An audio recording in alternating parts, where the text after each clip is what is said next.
Hello friends. Shashi Agarwal channel के अंदर मैं doctor Shashi Agarwal welcome you all. आज आप लोग करोगे मेरे साथ प्रिंसिपल्स ऑफ इकोनॉमिक्स की रिवीजन, जैसे कि 7 जुलाई को इसका एग्जाम है और शॉर्ट क्वेश्चन जो है बहुत ही इंपॉर्टेंट होते हैं। और ये जो शॉर्ट क्वेश्चन है they are based on previous paper, तो इसको इस ढंग से इस वीडियो के अंदर डाला है ताकि आपके लॉन्ग क्वेश्चन की भी साथ साथ प्रेपरेशन हो सके। अगर आपको मेरा ये एफर्ट सही लगता है तो डू लाइक माई वीडियो, इसको शेयर कीजिए और मेरे चैनल शशि अग्रवाल को सब्सक्राइब कीजिए। This is my app Edusum app, जिसको गूगल प्ले स्टोर से आप डाउनलोड कर सकते हो। तो ये शॉर्ट क्वेश्चन की पीडीएफ भी जो है that is also available under free study material, तो उसको भी आप डाउनलोड कर सकते हो और अपने एग्जाम की अच्छे तरीके से प्रेपरेशन कर सकते हो। और ये जो ऐप है काफी सारा फ्री स्टडी मटेरियल और काफी सारे मॉक टेस्ट प्रोवाइड करती है और काफी सारे स्ट्रक्चर कोर्सेज भी इकोनॉमिक्स, कॉमर्स एंड मैनेजमेंट के प्रोवाइड करती है। तो सबसे पहले जो क्वेश्चन है that is the net national product at factor cost. को हम इस तरह से डिफाइन कर सकते हैं, national income is the net factor income accruing to the, मतलब होता है कि जो नॉर्मल रेजिडेंट को within the year generate होता है। जब हम इसको कैलकुलेट करते हैं तो डोमेस्टिक फैक्टर इनकम और net factor income earn from abroad को टोटल जब करते हैं तो हमारे पास net national product at factor cost आ जाता है। Net national product at factor cost को हम नेशनल इनकम भी कहते हैं और इसका मतलब होता है कि sum total of compensation of employ operating surplus mixed income net factor income earn from abroad. National income और net national product at factor cost is equal to net domestic product at factor cost. Net domestic product at factor cost जो है which is equal to compensation of employ operating surplus mixed income. और जब हम इसके अंदर net factor income earn from abroad add कर देते हैं then it becomes national income, और we could say net national product at factor cost. So what is the difference between public and private investment? तो private producer करते हैं investment, उसको हम private investment कहते हैं। यहाँ पे जो ऑब्जेक्टिव होता है that is to earn the profit. और जब प्राइवेट प्रोड्यूसर जो है इन्वेस्टमेंट करते हैं तो marginal efficiency of capital, MAC, जिसको मार्जिनल एफिशिएंसी ऑफ कैपिटल, जिसको हम एक्सपेक्टेड प्रॉफिटेबिलिटी भी कह सकते हैं, रेट ऑफ इंटरेस्ट के साथ कंपेयर करते हैं।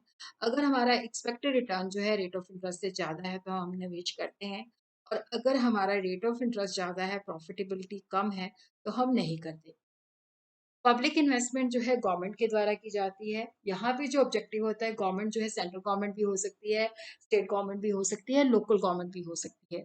यहाँ पे जो ऑब्जेक्टिव है that is to social welfare not profit. और जब सरकार निवेश करती है तो भारी मात्रा के अंदर निवेश करती है, जैसे कि construction of road, structure for housing, school, colleges, parks etcetera, dams, bridges etcetera. कि यहाँ पे गवर्नमेंट का जो ऑब्जेक्टिव होता है प्रॉफिट कमाना नहीं होता, लोगों का वेलफेयर इंक्रीज करना होता है। ग्रॉस इन्वेस्टमेंट जो है एक वाइडर टर्म है जो कि नेट इन्वेस्टमेंट को भी इंक्लूड करती है। ग्रॉस इन्वेस्टमेंट के अंदर आ जाती है net investment plus replacement investment. तो जो टोटल अमाउंट हम स्पेंड करते हैं न्यू कैपिटल एसेट, जैसे प्लांट एंड मशीनरी जो है, बिल्डिंग्स है, फर्नीचर है, ब्रिजेस है, तो total amount of money spend for creation of new capital asset is known as a gross investment, जो कि विद इन 1 ईयर खर्च किया जाता है। और जब हम ग्रॉस इन्वेस्टमेंट की बात करते हैं तो इसके अंदर पब्लिक सेक्टर के ऊपर जो एक्सपेंडिचर है, प्राइवेट एक्सपेंडिचर के ऊपर जो है, उसको भी इंक्लूड किया जाता है। नेट इन्वेस्टमेंट जो होती है that is the gross investment minus replacement investment या डेप्रिसिएशन। जब हम एसेट को यूज करते हैं तो उसकी एफिशिएंसी कम होती जाती है, जिसकी वजह से क्या होता है कि उनकी वैल्यू डिक्रीज होती रहती है। तो ग्रॉस जो नेट इन्वेस्टमेंट है that is the difference between the gross investment minus the replacement investment.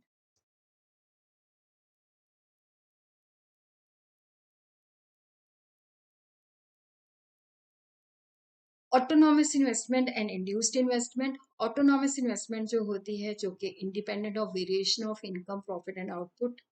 तो जब ये इन्वेस्टमेंट सरकार कर, जनरली सरकार करती है, तो सरकार जो है ये नहीं देखती कि इनकम या प्रॉफिट के अंदर या आउटपुट के अंदर बढ़ोतरी होगी। ज़्यादातर ये इनोवेशन के लिए की जाती है। और ये इसको हम income of profit in elastic investment भी कह सकते हैं। और वो इन्वेस्टमेंट जो चेंज इन इनकम लेवल की वजह से चेंज नहीं होती और इंडिपेंडेंट ऑफ इनकम और प्रॉफिट होती है, और जनरली ये गवर्नमेंट के द्वारा की जाती है। इंड्यूस्ड इन्वेस्टमेंट होती है जहाँ पे लोग इसलिए निवेश करते हैं क्योंकि उनको प्रॉफिट दिखता है कि हमें प्रॉफिट की पॉसिबिलिटी है, then they make the investment. तो इस वजह से इसको इनकम और प्रॉफिट इलास्टिक इन्वेस्टमेंट भी कहा जाता है। ये जो इन्वेस्टमेंट है that is affected by the changes in the level of income. ज़्यादा इनकम है तो greater the level of consumption. Generally जो इंड्यूस्ड इन्वेस्टमेंट है, केन्स का मानना है कि ये इंटरेस्ट के ऊपर डिपेंड करती है, और जो इम्पेरिकल एविडेंस है कि ये इनकम के द्वारा जो है प्रभावित होती है। Prospective yield and supply price जो है ये मार्जिनल एफिशिएंसी ऑफ कैपिटल के दो डिटर्मिनेंट्स हैं। तो prospective yield of an asset का मतलब होता है कि जैसे कोई एसेट है उसकी लाइफ अगर 10 ईयर है या 5 ईयर है, तो पूरी लाइफ के अंदर वो एग्रीगेट नेट रिटर्न हमें कितना जनरेट करके देती है। और इसी तरह जो एग्रीगेट एनुअल रिटर्न जो कि कैपिटल एसेट से उसकी पूरी लाइफ टाइम के अंदर हमें मिलती है, तो वो टोटल प्रोस्पेक्टिव यील्ड होती है। टोटल प्रोस्पेक्टिव यील्ड का मतलब होता है नेट रिटर्न। तो यहाँ पे हम देखते हैं कि जो टोटल रेवेन्यू, जैसे मान लो 5 साल का एसेट का लाइफ है, तो 5 सालों के अंदर टोटल रेवेन्यू कितना होगा और 5 सालों के अंदर टोटल कॉस्ट ऑफ प्रोडक्शन कितना होगा, तो वो माइनस करके हमारे पास जो आ जाता है that is the prospective yield. और उसी तरह जो प्राइसेस के अंदर चेंजेस होती हैं तो वो प्रोस्पेक्टिव यील्ड को भी इफेक्ट करती है। अगर प्राइसेस बढ़ जाती हैं तो प्रोस्पेक्टिव यील्ड भी काफ़ी होती है, अगर प्राइसेस कम हो जाती है तो प्रोस्पेक्टिव यील्ड भी कम हो जाती है। तो पी वाई जो है that is the prospective yield. Q1, Q2, Q3, Q4 जो है, ये जो है नेट रिटर्न जो है फर्स्ट ईयर के अंदर, ये जो है नेट रिटर्न सेकेंड ईयर के अंदर, ये जो है नेट रिटर्न थर्ड ईयर के अंदर, और ये जो है नेट रिटर्न फोर्थ ईयर के अंदर। जब हमने इन सबको टोटल किया तो ये आ जाती है हमारी प्रोस्पेक्टिव यील्ड। तो सेकेंड डिटर्मिनेंट जो है मार्जिनल एफिशिएंसी ऑफ कैपिटल और सप्लाई प्राइस है। देखो सप्लाई प्राइस की जब हम बात करते हैं तो उसके अंदर क्या होता है कि what is the cost of producing a new asset of that kind. जैसे मान लो हमने किसी मशीन को रिप्लेस करना है, तो आज की डेट के अंदर अगर हम मशीनरी खरीदने वैसे ही जाते हैं तो हमें उसकी क्या कॉस्ट पड़ेगी। तो ये नहीं है कि एग्जिस्टिंग एसेट को अगर आज हम सेल करने जाए तो क्या पैसे मिले। तो supply price of A capital asset is the cost of producing a new asset of that kind, not the supply price of an existing asset. So supply price को हम रिप्लेसमेंट कॉस्ट भी कहते हैं और ये शॉर्ट पीरियड के अंदर fix होती है। रिसेशन, देखो रिसेशन को हम मंदा भी कह सकते हैं कि जब हम निवेश करते हैं और वहां पे निवेश जो होती है हमें प्रॉफिटेबल नहीं होता।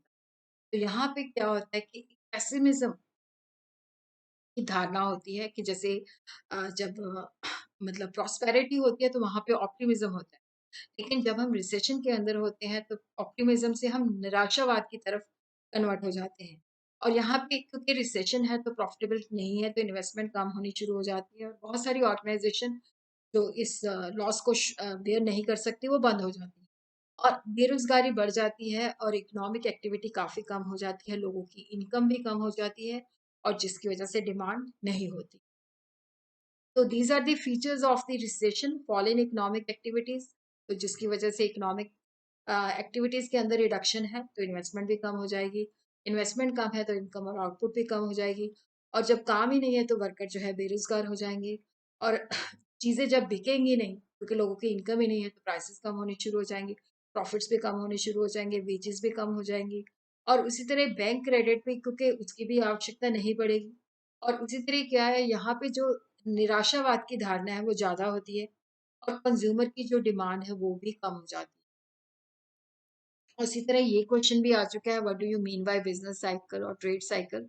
तो देखो यहाँ पे जब हम बिजनेस साइकिल की बात करते हैं तो वो इस तरह से फ्लक्चुएशन जो हमारी इकोनॉमिक एक्टिविटीज हैं वो इस ढंग से फ्लक्चुएट करती हैं।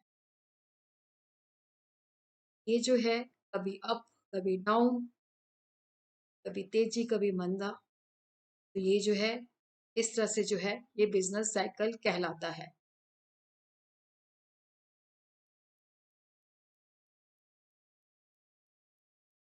तो refer to the phenomena of cyclical booms and depression. तो ये वेव्स लाइक जो है मतलब साइकिल्स होते हैं जिसके अंदर हमारा एग्रीगेट एम्प्लॉयमेंट इनकम और आउटपुट फ्लक्चुएट करता है। बिजनेस साइकिल जो है they are the alternation of prosperity and depression.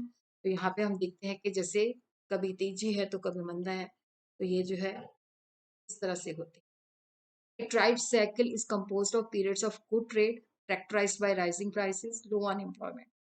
और उसके बाद जो दूसरा पीरियड आता है वो बैड ट्रेड का होता है जिसके अंदर प्राइसेस कम हो जाती हैं और अनएम्प्लॉयमेंट बढ़ जाती हैं। के जो फीचर्स हैं,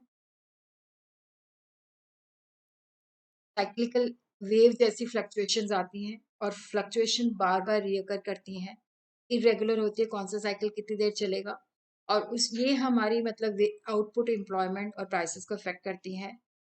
वेरिएबल जो होते हैं सेम डायरेक्शन में जाते हैं बट डिफरेंट डेट्स के अंदर होते हैं, सीजनल नहीं होते और सेकुलर ट्रेंड भी नहीं होते, जैसे लॉन्ग रन ग्रोथ या डिक्लाइन इन इकोनॉमिक एक्टिविटी भी नहीं होते। तो जो बिजनेस साइकिल के फेजेस हैं, एक्सपेंशन और बूम, रिसेशन, डिप्रेशन और रिकवरी फेज, इसको हम ग्राफिकली इस तरह से डिपिक्ट कर सकते हैं। Difference between micro and macro economics, micro जो है जो कि जो इंडिविजुअल लेवल पे, फर्म लेवल पे, इंडस्ट्री लेवल पे जो है प्रोड्यूसर या कंज्यूमर की जो प्रॉब्लम्स हैं, जो इश्यूज हैं, उनके साथ डील करती हैं। जब हम मैक्रो इकोनॉमिक्स की बात करते हैं तो ये पूरी इकोनॉमी को स्टडी करती हैं, एग्रीगेट को स्टडी करती है, जिसके अंदर हम कह सकते हैं aggregate demand, aggregate consumption, aggregate investment, saving, national income etcetera. और ये जो माइक्रो इकोनॉमिक्स है, इसके अंदर हम इंडिविजुअल जो प्रोड्यूसर हैं या फैक्टर्स ऑफ प्रोडक्शन है, उनकी प्राइस किस तरह से डिटर्मिन होती है, तो इसको हम प्राइस थ्योरी भी कहते हैं। बट मैक्रो इकोनॉमिक्स जो है जनरल प्राइस लेवल के साथ डील करती है। Microeconomics is known as a price theory, macroeconomics को हम इनकम थ्योरी भी कहते हैं। ये हमें फर्म लेवल पे किस तरह से हम अप्रोप्रिएट पॉलिसी बनाते हैं ताकि रिसोर्सेज को एलोकेट कर सकें। ये है कि हम इन्फ्लेशन और अनएम्प्लॉयमेंट को दूर करने के लिए किस तरह की पॉलिसीज बना सकते हैं, जैसे मॉनेटरी पॉलिसी है, फिस्कल पॉलिसी है। और माइक्रो इकोनॉमिक्स के अंदर फुल एम्प्लॉयमेंट को हम अज्यूम करते हैं एग्जिस्ट करती है, और मैक्रो के अंदर हम अजम्पशन लेते हैं कि optimum allocation of the resources होती है। ट्रांसफर इनकम और ट्रांसफर पेमेंट जो है, ये जब हम नेचुरल इनकम कैलकुलेट करते हैं तो उसके अंदर इनको कंसिडर नहीं करते। जो इंडिविजुअल है या हाउस होल्ड है इकोनॉमी के अंदर, उनको कुछ पेमेंट्स मिलती हैं, और ये जो पेमेंट्स होती हैं विदाउट रेंडरिंग फैक्टर सर्विस, जैसे हमें वेजेस मिलती हैं वो हमने सर्विसेज रेंडर की, और यहाँ पे जो ट्रांसफर इनकम या पेमेंट्स मिलती हैं तो इसके लिए हम कोई फैक्टर सर्विसेज नहीं देते, ये यूनिलेटरल होती हैं। Transfer earning is that earning for which no contribution is made to the flow of goods and services, ये यूनिलेटरल पेमेंट्स होती हैं। जैसे ओल्ड एज के अंदर लोगों को पेंशन मिलती है, वो ट्रांसफर इनकम है, स्कॉलरशिप है, डोनेशन है, गिफ्ट है।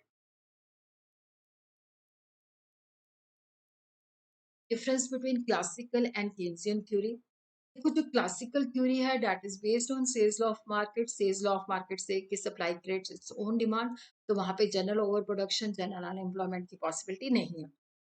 लेकिन केन्सियन है जो ओवर प्रोडक्शन हो सकती है, तो एग्रीगेट डिमांड जो होती है एग्रीगेट सप्लाई से कम होती है। क्लासिकल थ्योरी का ये मानना है कि फुल एम्प्लॉयमेंट हमेशा एग्जिस्ट करता है, इक्विलिब्रियम जो है फुल एम्प्लॉयमेंट पे होता है। केन्सियन थ्योरी कहती है कि फुल एम्प्लॉयमेंट एक नॉर्मल फीचर नहीं है, जो इक्विलिब्रियम है that occur at the under employment पे भी हो सकता है। क्लासिकल थ्योरी के अंदर जो बेरोजगारी है वो रिजिडिटी ऑफ वेजेस की वजह से होती है, लेकिन केन्जियन थ्योरी का मानना है कि ये जो बेरोजगारी होती है क्योंकि एग्रीगेट डिमांड जो होती है एग्रीगेट सप्लाई से कम होती है। क्लासिकल थ्योरी मानती है कि गवर्नमेंट कोई हस्तक्षेप नहीं करती, बट केन्जियन थ्योरी कहती है कि गवर्नमेंट का हस्तक्षेप नेसेसरी है, government intervention is must. Classical theory जो है ये कहती है कि सेविंग और इन्वेस्टमेंट जो है they are the function of the rate of interest. Keynesian theory कहती है कि सेविंग जो है that is depends upon the income, और इसी तरह जो इन्वेस्टमेंट है इसका जो है रेट ऑफ इंटरेस्ट के साथ रिलेटेड है, और मार्जिनल एफिशिएंसी ऑफ कैपिटल के साथ रिलेटेड है। यहाँ पे हम मनी को मीडियम ऑफ एक्सचेंज के ऊपर मानते हैं कि क्लासिकल थ्योरी अज्यूम करती है, बट केन्जियन थ्योरी कहती है कि ये मनी जो है मीडियम ऑफ एक्सचेंज भी है, स्टोर ऑफ वैल्यू भी है। Keynesian theory short term model है, ये शॉर्ट टर्म प्रॉब्लम्स को डिस्कस करती है। क्लासिकल थ्योरी जो है लॉन्ग टर्म प्रॉब्लम्स को सॉल्व करती है। क्लासिकल थ्योरी जो है प्योरली थ्योरेटिकल मॉडल है, और ये जो है प्रैक्टिकल मेथड है क्योंकि इसकी जो अजम्पशन है वो रियल मार्केट सिचुएशन के अंदर एग्जिस्ट करती है। क्लासिकल थ्योरी जो है सप्लाई को ज़्यादा इंपॉर्टेंस देती है कि सप्लाई अपनी डिमांड खुद क्रिएट करती है, बट ये जो है डिमांड को ज़्यादा इंपॉर्टेंस देती है कि सप्लाई जो होती है वो फिक्स होती है। Consumption function or propensity to consume. Consumption function refer to a schedule showing expenditure on a consumption at various levels of income. जैसे मेरे इनकम का लेवल 100 है, 150 है, 200 है, तो उसके ऊपर मेरी consumption. Consumption represent the amount of consumption expenditure made at a given level of income. whereas the propensity to consume is a schedule of consumer expenditure at various income levels. Consumption function or propensity to consume show the functional relationship between the income and the consumption. Consumption जो है income के ऊपर depend करती है. Consumption is a function of income.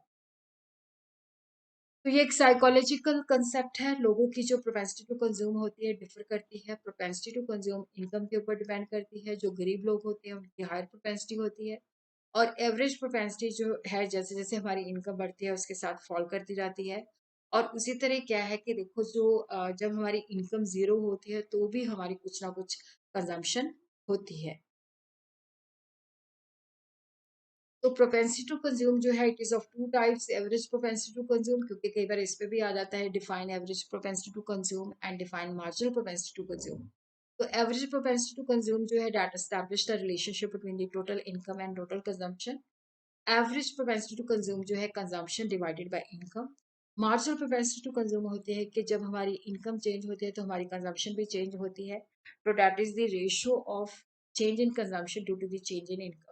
Change in consumption divided by change in income, delta C upon delta Y. तो ये question भी काफी सारे एग्जाम के अंदर आ चुका है. Precaution regarding the value added method, कि जब हम value added method national income के लिए यूज करते हैं तो उसके अंदर हमें क्या क्या चीजें ध्यान में रखनी चाहिए. Value of the sale and purchase of second good जो है नहीं इंक्लूड की जाती. ये सेकेंड हैंड गुड ऑलरेडी जो है मतलब इंक्लूडेड होती हैं, तो जब उनकी दोबारा से सेल होती है तो उसको हम नहीं करते. बट अगर हम बाहर से इंपोर्ट करते हैं सेकेंड हैंड मशीनरी, अगर वो पहले से काउंटेड नहीं है तो उसको हम काउंट करते हैं. और उसी तरह जो सेकेंड हैंड चीजों की सेल और परचेज होती है उस पर जो कमीशन होता है that is taken into count. Commission जो है that is the reward for rending the services. और उसी तरह जब हम खुद के लिए प्रोडक्शन करते हैं तो that is also taken into count. तो उसकी नोशनल वैल्यू जो है हम कैलकुलेट करते हैं कि अगर. और उसी तरह जो इंटरमीडिएट गुड्स होती हैं उनको हम इंक्लूड नहीं करते. वैल्यू ऑफ इंटरमीडिएट गुड जो है वैल्यू ऑफ फाइनल गुड्स के अंदर ऑलरेडी इंक्लूडेड होती है. अगर ऑनर जो है अपना घर ऑक्यूपाई करता है तो उसका कंप्यूटर रेंट जो है that is taken into account. और सर्विस फॉर सेल्फ कंजम्पशन को हम कंसिडर नहीं करते. जब हम जैसे मैं टीचर हूँ तो अगर मैं अपने कैंपस में टीच करता हूँ तो that will be taken into account. But अगर घर के अंदर मैं अपने बच्चे को पढ़ाता हूँ तो that is not taken into account. तो प्रिकॉशन रिगार्डिंग द वो था वैल्यू एडेड मेथड, ये है एक्सपेंडिचर मेथड. तो नेक्स्ट के अंदर इनकम मेथड के अंदर भी क्या प्रिकॉशन है, क्योंकि ये क्वेश्चन लॉन्ग के अंदर भी आ सकता है. Expenditure on final goods and services. देखो जो एक्सपेंडिचर है फाइनल गुड्स एंड सर्विसेज का उसको हम इंक्लूड करते हैं ताकि डबल काउंटिंग ना हो सके. और जो इंटरमीडिएट गुड्स के ऊपर खर्चा होता है उसको हम नहीं करते. उसी तरह जो सेकेंड हैंड चीजें होती हैं उसको हम इंक्लूड नहीं करते क्योंकि वो ऑलरेडी जो है टेकन इनटू अकाउंट होती है. बट अगर वो बाहर से खरीदते हैं तो that is taken into account अगर उनकी अकाउंटिंग नहीं होती. और उसी तरह जो शेयर एंड बॉन्ड जो होते हैं उनको खरीदा जाता है तो उसको भी जो है टोटल एक्सपेंडिचर के अंदर नहीं लिया जाता क्योंकि ये पेपर क्लेम होता है. और उसी तरह एक्सपेंडिचर एंड ट्रांसफर पेमेंट, क्योंकि ये यूनिलेटरल पेमेंट होती है. Old age pension scholarship is not included. Imputed value of expenditure on self-consumption is taken into account. Imputed rent of owner's occupied house जो है that is also taken into account.